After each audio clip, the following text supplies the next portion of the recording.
Welcome to Straight Talk.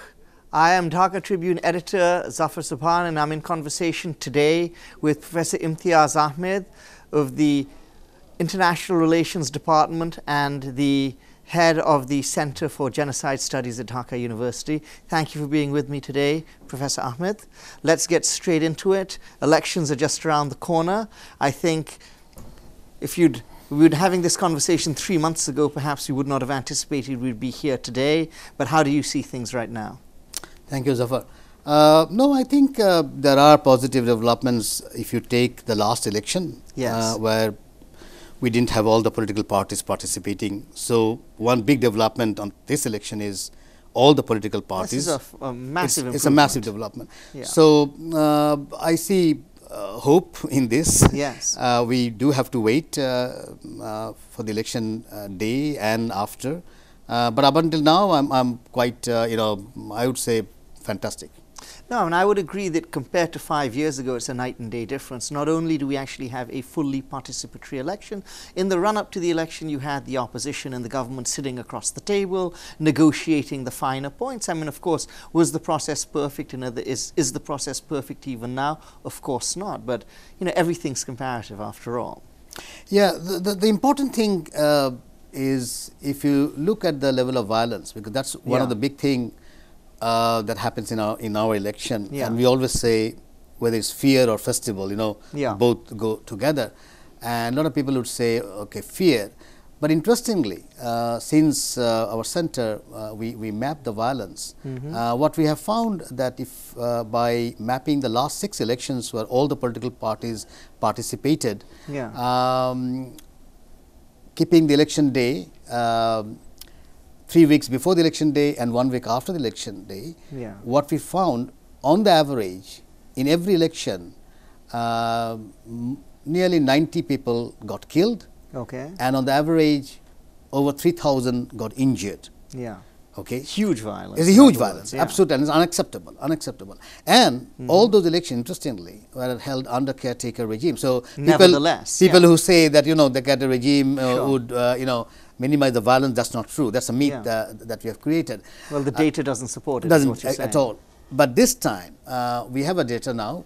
In November, 3 people were killed, electoral killing, and in December you have 4 people killed. So the killing has really gone down. Okay, but this is a big but.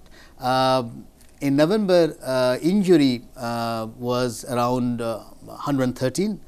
But in December, it's 2,350. That's a huge jump, and that's the worrying factor. Because if it is so much of a jump from barely 100 to 2,000, then you can see that there's escalation there. Escalation, and one has to look into this seriously. I hope Election Commission is looking into this data seriously so that they can at least take measures, because we still have 4 days. Right. And not to mention that in each of these elections that I'm referring to, always we had also violence after the results and after the election. Right. So yes, there are good positive side, but we still need to keep a close watch on what's going to happen in the next 4 days and after. Sure. I mean, I think what's different, it seems to me different this time compared to previous elections, is that one of the things we're not really seeing is we're not really seeing a lot of the opposition people being able to come out and campaign. So, if you look around Dhaka city, for instance, so in fact around the country, I understand, talking to my district correspondents, oftentimes you won't see much postering, you won't actually see the candidates out there. So I think that's something which is a little bit different. Well, this is a different, but this is interesting, side to it. If you take Bangladesh election, and anyone who has done the mapping would see that almost 60% of the votes are block vote. Divided into 2, 30% to 30%, or some will say 35 and 25, that whatever. Sounds about right. 60% are already blocked, and it would not matter even if you bring 10 volumes of evidence against the other party. This 30% is going to vote for A, and the other half vote, as you say. Yeah. And that's not actually just unique to Bangladesh. That's absolutely, many places. Absolutely. So what happens is the middle 30%, out of which actually 17% is the critical one. Yeah. They are the ones who shift and this shifting vote is which decides the election, vote, the swing votes, and which decides the election. So yes, if there's no poster, I don't think it would matter to the 30%. Sure. If you don't allow the posters, so it could backfire actually, because these 17% are very knowledgeable 17% in the sense because they swing, you know, they have no commitment to each other, so they would look into a lot of things. So if you do something of that kind, that you are blocking one particular group, it may not be. It may backfire. That's the other problem. I mean, at the end of the day, and I think one of the things people have been talking about is also the young voters. You have a, you know, there's always, we have a young population. There's always the massive population of young voters. But if you look at voters, let's say under the age of 29, because in 2014 many people did not get to vote. Right. And so, you know, people who've come of age after 2008, that's a large chunk of the electorate. It's 20 million plus. It's 20 million plus. 20 million plus. And so which way they will swing is going to be very interesting to see. No one knows that 20 million plus, there will be a substantial part who probably will be in the swing, you know, the swing component. And more importantly, this is one election where you have the 3G and, you know, the smart mobile phones. Well, or whatever. Do you think that's going to continue to be turned on? No, it doesn't matter whether you have it on that day or not, and I think that would be quite naive for them to reduce it to 2G or whatever, because for them that has already worked. Because the 3G communication has worked in last 6 months. So these new voters are, you know, well qualified to decide to whom they are going to vote, because they have been with this smartphone for last 6 months in a very big way. So if and that's what we hear, that the Election Commission is going to, you know, bring it down to 2G or 1G, I would say that would be naive, because that's not that would be a folly. In fact. Absolutely folly. It never occurred to me actually, but that's just a very good point. People who are used to having it, they'd be like, wait a minute, and if they're a marginal voter, that could push them over the edge. Exactly. That's one point. And the second point, you can't close the camera with you know, bringing down by the 2G. So the pictures will still be taken. Picture will still there, only that you know, maybe it will take another 24 hours for you to upload. And more importantly, there are technologies, you don't need the local server, you know, you can do it other ways, you know, provided. So I don't know whether, knowledgeable about these I don't things, know whether they're going to do that, but my you know, submission would be that they should rethink. If they do it, that will also make them angry, particularly this the younger voters, the younger generation who are into, you know, internet and smartphone all the time. No, it's interesting. I mean, of course, with elections, we've seen this in the past, and in this election as well. There's always the fear, you know, that that they're going to be, you know, ballot stuffing, rigging, all of that stuff. My sense is, though, that in 2018, you know, people can take it for granted, oh, well, these things can happen, and it's always happened in the past, it can happen now. My sense is in 2018, maybe it's more difficult than it was in the past, and especially if you have a lot of people out there voting, you know, coming out to vote, it might actually be rather difficult.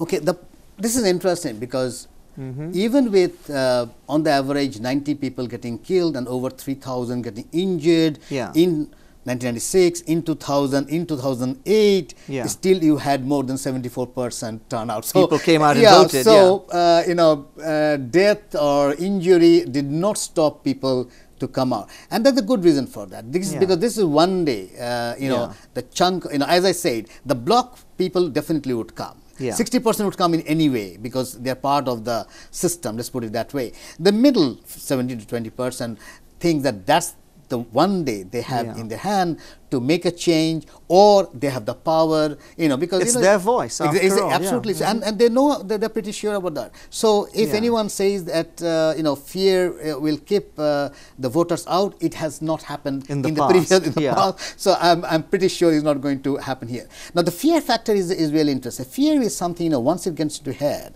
it gets reproduced, and some of the fear that we have in Bangladesh unfortunately gets reproduced either through media or through, you know, people to people talking, whatever the adda that we have. But even if you look at the, you know, and a good example would be terrorism. Bangladesh has a kind of a negative image on terrorism. But if you look at the World Terrorism Index of 2018, the current one, there are 3 South Asian countries in the first 10. You have Pakistan, number 2. You have, you have Afghanistan, number 2. You have Pakistan, number 5. You have India, number 7. Right. We are not even the first 10. We are number 25. This is, but it's just the perception. Exactly. We are number 25. Even the United States is 20. They are much more, you know, risked, but nobody is going to say I'm not going to go to New York. But the moment it comes to Bangladesh or Dhaka, they say, oh, there are a lot of terrorism. So somehow we have not managed this particular, because as I said, we are not into evidence. We are not into facts and figures. So since oral people, this perception is the thing. If you just hold that thought for now, we're going to take a quick commercial break. But I will we'll talk about this a little bit more afterwards. It's a very fascinating point you raise. Please join us after the break. This is Zafar Sobhan in conversation with Professor Imtiaz Ahmed. Thank you.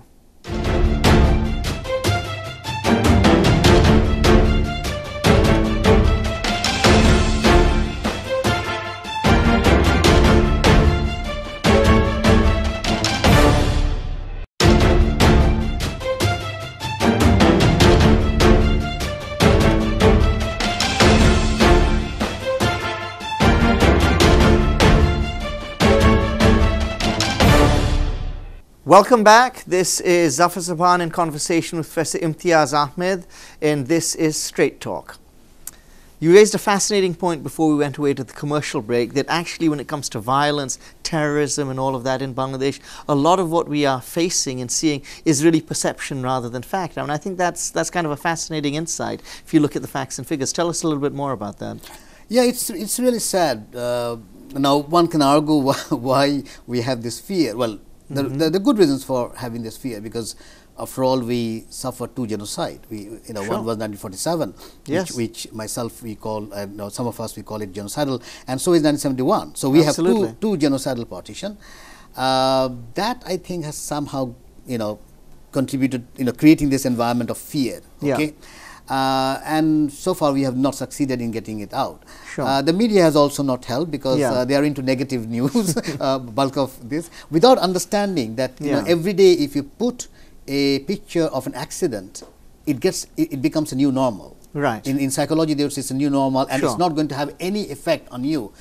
Somehow the media ought to at least appoint a psychologist to deal with that. But let us take 1 or 2 examples. Some of the checkpoints that you see in Gulshan and Banani, and doesn't make any sense. I don't know why they have it, because the kind of terrorism that we have, they're not stupid enough to come in a broken car, because they don't check the Pajeros. I've seen, they hardly check any SUVs. They check all the broken cars and all the 3-wheelers. Why you do it?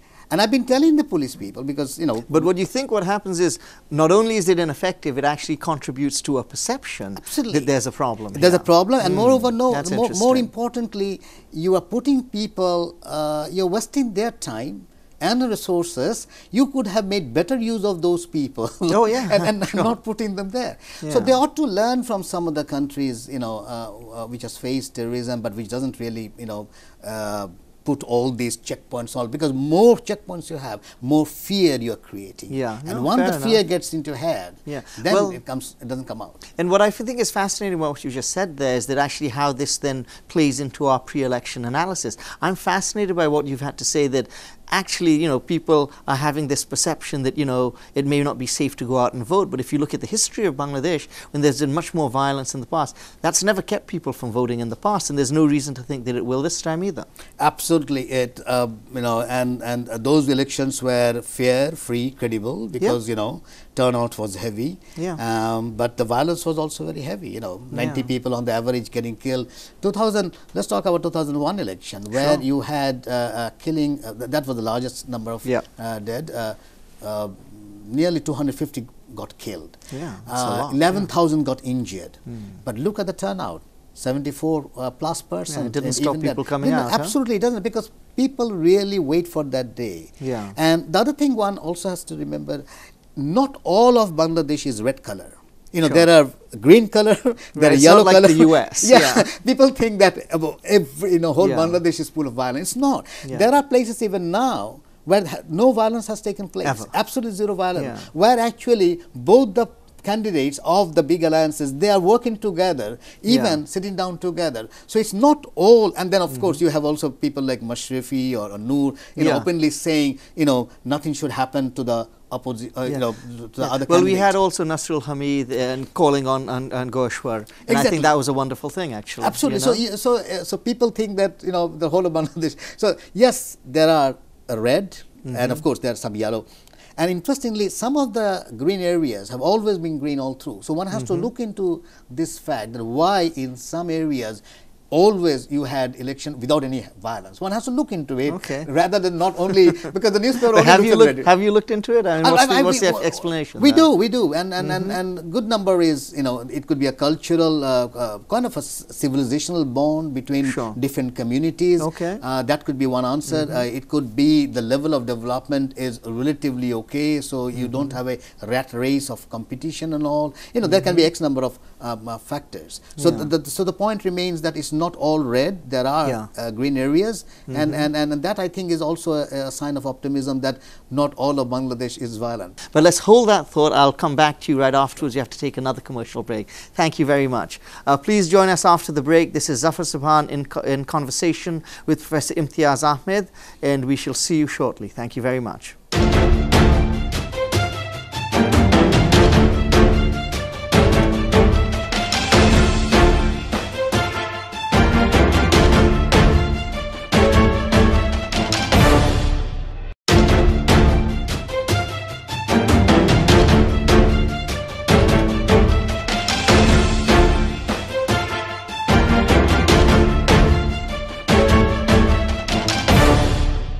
Welcome back to Straight Talk. This is Zafar Sobhan in conversation with Professor Imtiaz Ahmed. I mean, I think here's the thing, and one of the things which I'm hopeful about is that, as we said, if we do have this election, you know, if we have a representative parliament, I think there's every chance that we will have a representative parliament, then slowly we can now start addressing these issues. I mean, that's kind of the sine qua non, right? Zafar, I don't think it's going to come out automatically, because there is a kind of a confluence of interest on both sides. Both sides have a huge business. This is something Eisenhower way back, you know, warned the U.S. of having the military-industrial complex. Okay? Absolutely, yeah. We don't have the military-industrial complex, but we have a political business in complex. So the political business complex is as bad as the military-industrial complex, and it came from a military person, and Eisenhower was a military person. So I think it's high time that the politicians should understand that they're losing ground, because if you want to make a Bangladesh, one has to also, you know, I have to flag this, that this is 7th largest country in the world. Let's put it. It's not a small country. Absolutely, we got to start think of ourselves as exactly. It's the 7th largest country. You know, it's number 2 ready-made garment producer in the world. Some of the Human Development Index, we are better than even India. Not to mention, Pakistan is now saying that Bangladesh is the model. We have to follow Bangladesh. So look at this scenario. If you look at the scenario, you need to have the politicians back, because if you have the business people, they are going to draw back. The reason is a simple one, because 30% block vote. What they will do, they will all invest on that 30% block, and not the rest 70%, and that's the worrying factor. So how do we get back to that then? I think the political leadership, this is where the leadership counts. This is where, you know, you need someone to come up. You need a Lee Kuan Yew, for example. Let's talk about Lee Kuan Yew, you know, a former Communist Party member, don't forget, and look, the professionalism he has created within the party. Yes, his son became, but even his son said no more in the family. So the whole party became very professional, and whole structure, if you look at the bureaucracy and all, is highly professional. You don't see patrimonialism. You look at China, another, you know, very hard line, authoritarian people will say, but look at the professionalism they have created within the party. You will not see children of Deng Xiaoping roaming around the Communist Party. So the point I'm trying to make is that you have, if you want to go for a 10% growth, if you want to make this really a developed country, you need to be professional. The only professional body I see is our military.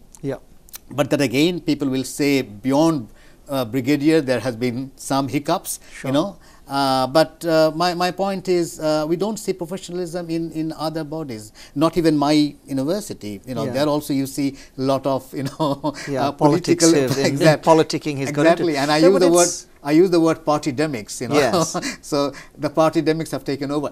And that has really created problems for the university. No, but I mean, has it always been this way? Because I get the impression that if you look at, like, you know, the universities or the judiciary or the administration or, you know, the law enforcement, there was a time when all of these organs were actually a little bit more professional and a little bit more neutral, and they're able to be more professional and neutral than they are today. Is that is that a perception on my part, or is that actually borne out by the facts? Well, they say the Gresham's law is very important. You know, the bad money drives away the good money. So what happens over the years, you did have, you know, we did have a good number of scholars and all, if I talk about the university, but with the Gresham's law, with the politicization and the partisanship, not the politics itself is absolutely important. You need to have politics. There's not, and I'm talking in the Gramscian sense of the word. No, you need to have politics. But the point is, partisan is the issue. The more partisan the universities and the academic institutions, the police, or the institution is going to suffer, and the good ones will go away. And we have seen the bulk of the good ones,